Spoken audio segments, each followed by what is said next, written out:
Hello বন্ধুরা, আমি চলে এসেছি আবারও নতুন ভিডিও নিয়ে। হ্যাঁ, আজকে তোমাদের একদম গা ছমছমে করা একটা গল্প বলবো। তো চলো বন্ধুরা, দেরি না করে এই সন্ধ্যের মুহূর্তে তোমাদের গল্পটা শুরু করে দিই। নতুন বিয়ে করেছে অয়ন। চাকরির সুবাদে একলা থাকতো, কিন্তু এবার তার পাশে স্ত্রী মেঘলা ছিল। ফ্ল্যাটটা শহরের একটু পুরনো দিকটায়। অয়ন একজন পুলিশ অফিসার, তাই নাইট ডিউটি থাকাটাই স্বাভাবিক।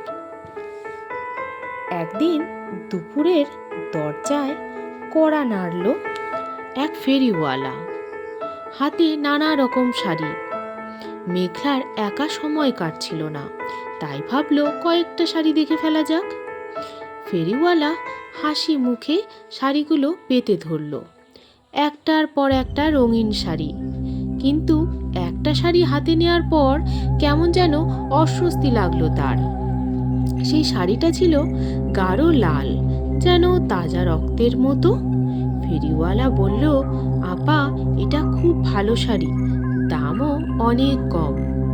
মেঘলা দাম জিজ্ঞেস করলো, কিন্তু ফেরিওয়ালা শুধু হাসলো।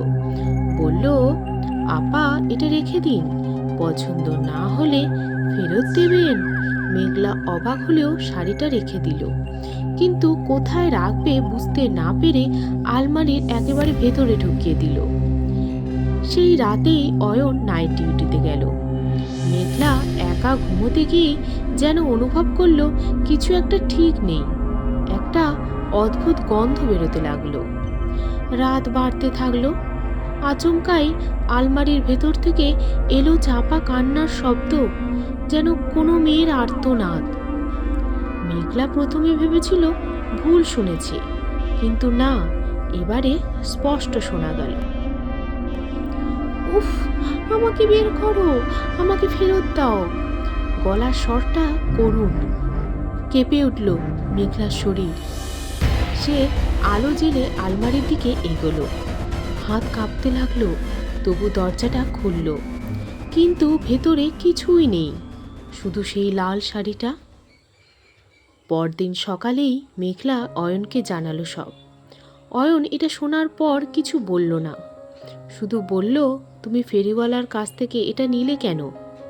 মেঘলা বলল, সে তো বলল পছন্দ না হলে ফেরত দিতে পারবে।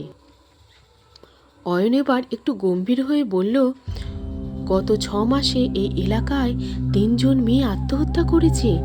সবাই লাল শাড়ি পরেছিল। কোথায় সেই ফেরিওয়ালাকে দেখেছিলে?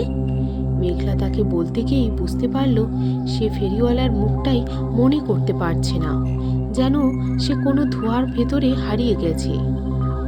অয়ন সঙ্গে সঙ্গে খোঁজ নেওয়া শুরু করলো, কিন্তু আশেপাশের কেউ বলল না, এখানে কোনো ফেরিওয়ালা আসেইনি।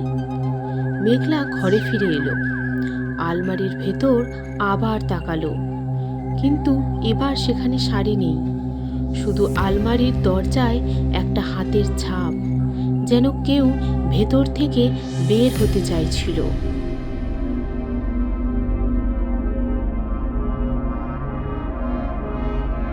অয়ন মেঘলার কথা শুনে প্রথমে বিশ্বাস করতে চাইল না। সে বলল, এটা সবই তোমার মনের ভুল। একটা শাড়ি কিভাবে ভৌতিক হতে পারে? কিন্তু মেঘলার আতঙ্কিত মুখ দেখে অয়নের সন্দেহ হলো। সে আলমারির দিকে এগিয়ে গিয়ে দরজা খুলে দেখল শাড়িটি সেইখানেই আছে। কিন্তু হঠাৎ করেই ঘরের বাতাস ভারী হয়ে গেল, যেন কেউ নিঃশ্বাস ফেলছে। শাড়ির গা থেকে একটা হালকা কিন্তু ভয়ঙ্কর গন্ধ আসছিল। মেঘলা বলল, আমাদের এই শাড়িটা ফিরিয়ে দিতে হবে। অয়ন আর দেরি করল না। তারা সেই শাড়িটি নিয়ে রাস্তায় বেরিয়ে পড়ল এবং খুঁজতে লাগলো সেই ফেরিওয়ালাকে। কিন্তু আশ্চর্যের বিষয়, বাজারের কেউই এমন কাউকে দেখেনি। এক বৃদ্ধ দোকানদার বলল, বাবা, এই ধরনের ফেরিওয়ালা তো অনেক বছর আগে আসতো। একবার এক মেয়ে একটা লাল শাড়ি কিনে এনে আত্মহত্যা করেছিল। তারপর থেকে মাঝে মাঝে শোনা যায় সেই শাড়ি আবার নতুন কারোর কাছে ফিরে আসে। অয়ন আর মেঘলা আর কিছু না ভেবে কাছের এক মন্দিরে গিয়ে পুরোহিতের সাহায্য নিল।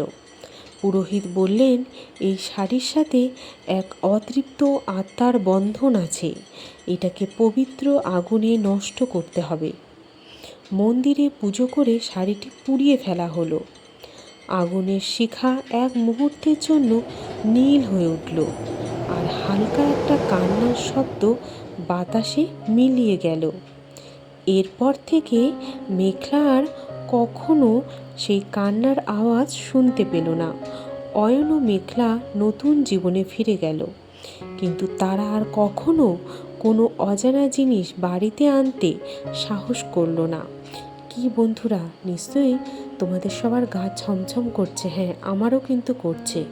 যাই হোক, আজ এই পর্যন্তই। আবারও আসবো নতুন কোনো ভিডিও নিয়ে।